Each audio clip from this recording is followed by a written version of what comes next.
Two new movies opened this week, Woody Allen's latest, Magic in the Moonlight, and Luc Besson's Lucy. In the first, a 1920s magician, played by Colin Firth, tries to expose a younger, hotter, sexier medium, Emma Stone, as a fraud. She's been bilking multimillionaires out of money by masquerading as a seer into the future by claiming to communicate with the dead.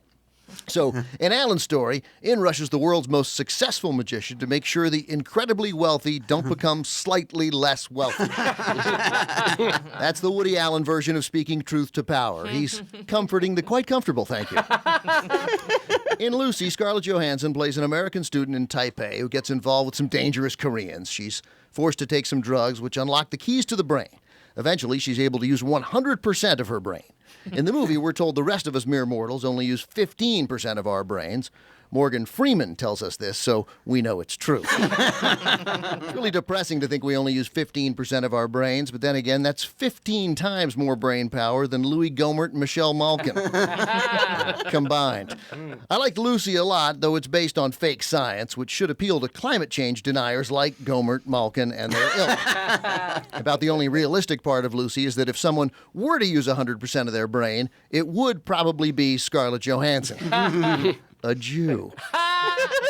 Which brings me to Israel's war in Gaza. Just kidding. It's impossible to have a conversation in America about Israel right now without sounding like an anti-Semitic, self-hating Jew. And if you ever say, if on the other hand, then you're suddenly a secret Hamas sympathizer. I just want the conflict to end so we can go back to talking about fun stuff like who shot down that plane.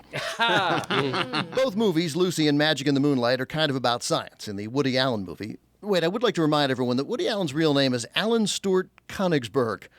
Woody doesn't strike me as the kind of guy to change his name to one less Jewish sounding, but he did, and it didn't work. Anyway, the movie is about debunking pseudoscience. That's Colin Firth's mission, to expose Emma Stone as a fraud. But even though the movie is set 85 years ago, we still have science and reality frauds running around making laws and influencing people. Hell, the reality deniers are running the modern Republican Party. For example, in Arizona this week, the state executed Joseph R. Wood III. He's a particularly terrible sort, not the kind of man who warrants our sympathy. He killed his ex-girlfriend and her dad in 1989. But the barbarism of capital punishment has managed to evoke some sympathy for this horrible man because Arizona botched his execution. The secret drug cocktail they administer, it's a secret. How is that possible?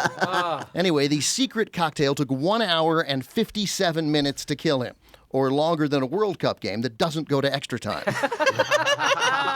An eyewitness reporter for the Arizona Republic called it death by apnea. He said Wood was making a sucking sound like when a swimming pool filter starts taking in air. He said Wood opened his mouth at least 640 times. But the anti-reality camp says what? Says it went fine, well even, and they're backed up by what appears to be the most incompetent medical team this side of Dr. Nick Riviera. And the Arizona Attorney General, he saw fit not to comment, but his spokesperson, a woman named Stephanie Grisham, who should never be believed by any reporter again as long as she lives, said this. This was my first execution, and I was surprised how peaceful it was. Oh, my God. Peaceful. When reality gets this disrespected, it's no wonder we love the movies. Oh.